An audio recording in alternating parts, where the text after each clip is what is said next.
Shalom saudara-saudara sekalian atau teman-teman rohani sekalian.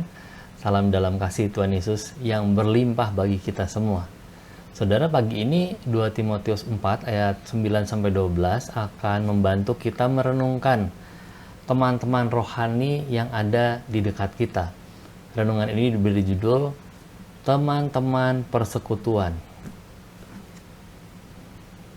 Berusahalah supaya segera datang kepadaku, karena Demas telah mencintai dunia ini dan meninggalkan aku. Ia telah berangkat ke Tesalonika. Kreskes telah pergi ke Galatia dan Titus ke Dalmatia. Hanya Lukas yang tinggal dengan aku. Jemputlah Markus dan bawalah ia kemari, karena pelayanannya penting bagiku. Tikhikus telah kukirim ke Efesus.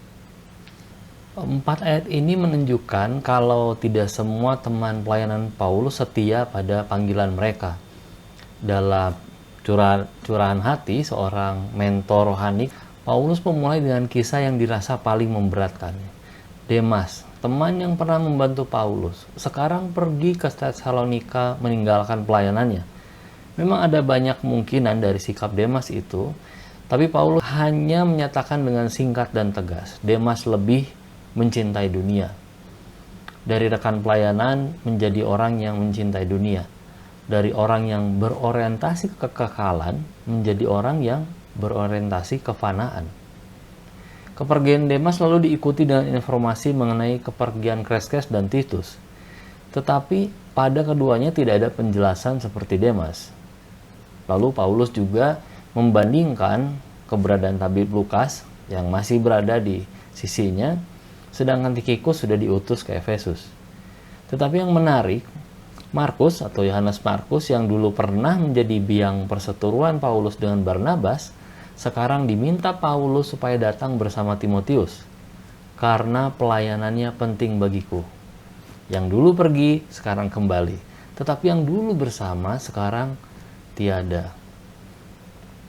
Seluruh permintaan Paulus ini menunjukkan kalau dalam pelayanan sekalipun kita tidak hanya berteman dengan Tuhan Yesus atau Roh Kudus. Ada orang-orang di sekitar kita yang memenuhi kebutuhan persekutuan selama di dunia. Sebagaimana Adam di Taman Eden mengharapkan seorang penolong yang sepadan. Kebutuhan teman rohani adalah natur orang percaya. Karena kebersamaan berarti melayani, berdoa, bergumul, beriman, dan berpengharapan dengan sesama orang percaya. Sebelum merasakan persekutuan dengan Allah Bapa di surga kelak, persekutuan dengan teman atau saudara rohani adalah persekutuan terbaik di dunia ini. Mari terus saling doakan dengan teman atau saudara rohani kita, supaya kita bisa terus kokoh dalam panggilan masing-masing.